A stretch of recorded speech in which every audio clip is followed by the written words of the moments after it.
which is quite famous every time Ramadan approaches.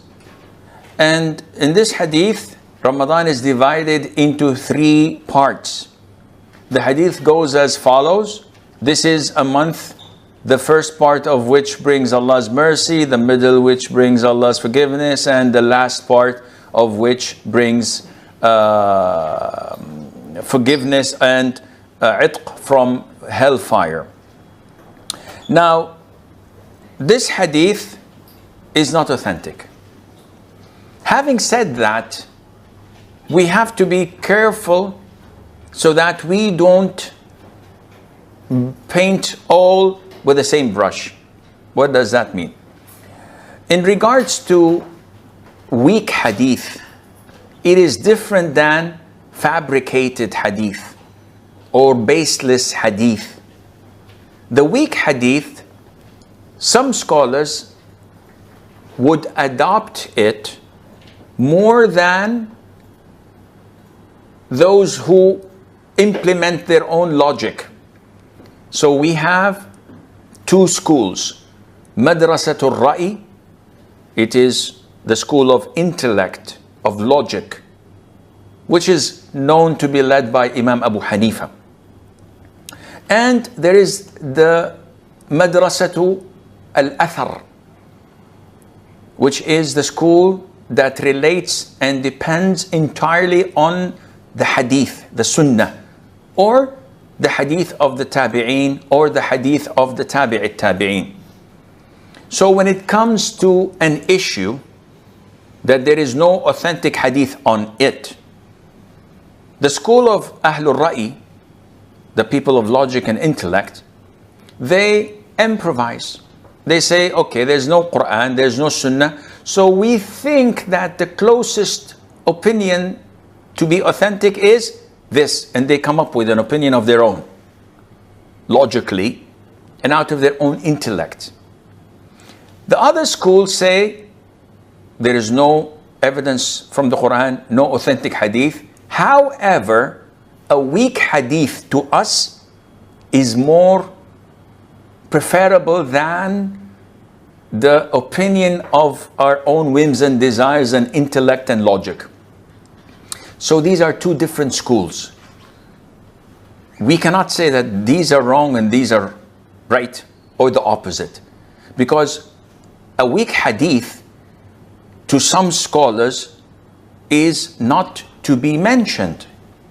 And this is what I am inclined to. And this is the opinion of Sheikh Al-Albani as well before me, and a number of good high-ranking scholars. Why?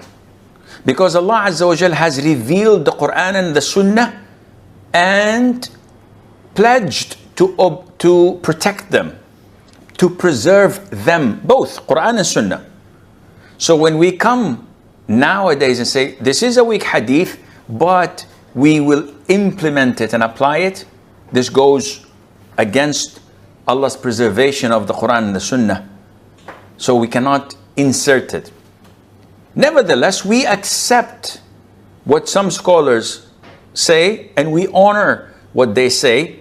Not necessarily that we agree with them, but we accept it in the sense they say that when a weak hadith comes to us, if it doesn't speak about the Quran, if it doesn't speak about halal and haram, if it doesn't speak about things of the unseen, of Jannah, of Nar, of Day of Judgment, something that relates to our Aqidah, but it is in the virtue of a particular dhikr, a particular ibadah, so they say that we can be a bit lenient in that. This is their opinion.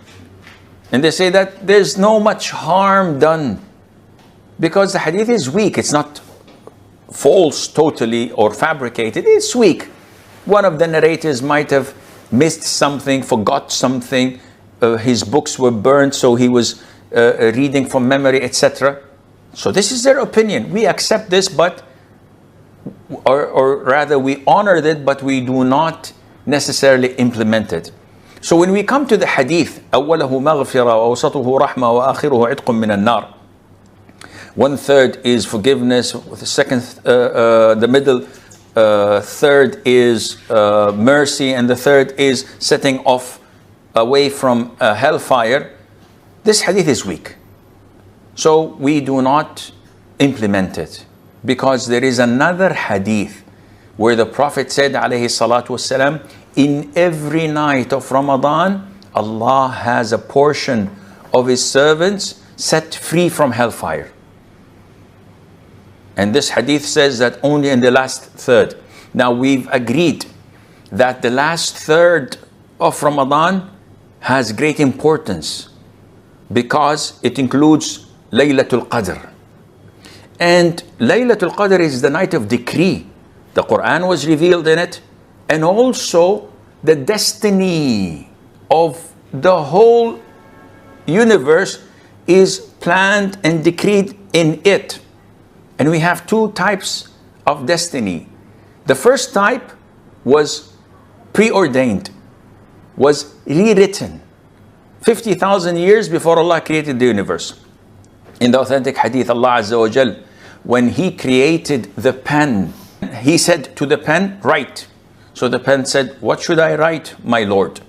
So Allah said, write the destiny of all of the creation until the day of judgment. The Prophet said, alayhi salam, this incident was 50,000 years before Allah created the creation. So whatever is written, this is written in the preserved tablet, in al-Lawh al-Mahfuz. No one knows what's in it except Allah Azza wa Jal. There is an annual destiny where Allah Azza wa Jal, on the night of decree, Laylatul Qadr, orders the angels and they write the destiny of the creation, their rizq, their provision, when they die, when they are born, for the next year. Unlike what people say and believe that this is done on the 15th of Sha'ban. I think they call it Shab-e-Barat, something like that. I don't know. I don't speak Urdu. Something like that, similar. So they think that the 15th of Sha'ban is the night where Allah Azza wa Jal divides the rizq for people, and some of them innovate by praying night prayer, Salat al-Tasabih. They do a lot of dhikr, which is innovated. All of this is innovation. Neither the Prophet had done it, alayhi salam, nor the companions, may Allah be pleased with them, nor the tabi'een.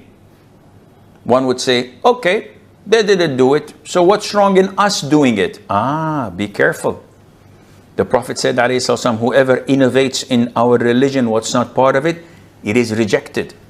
So all what you will do, it will be rejected and thrown back into your face. What bigger sin is there if you think that you know better than the Prophet ﷺ? I'm telling you, he did not do it. And you say, okay, no problem, I'll do it. Subhanallah. Is it part of Islam? He says, yeah, what's wrong in that? He said, no, it's not part of Islam. Allah said in Hajjatul Wada', in the farewell Hajj, Al-Yawma akmaltu lakum deenakum. Today, I have completed your religion.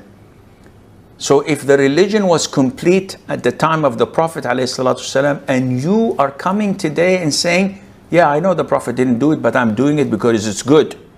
Either it is part of the religion or it's not. If it's not part of the religion, then this is an innovation and you are in serious trouble. So this is misconception of people thinking that things are decreed on the 15th of Sha'ban. It is decreed on Laylatul Qadr, the night of destiny. So the last 10 nights are blessed nights. But to specify and say that setting off and out of hellfire is done only in these last 10 nights, this is not true, and the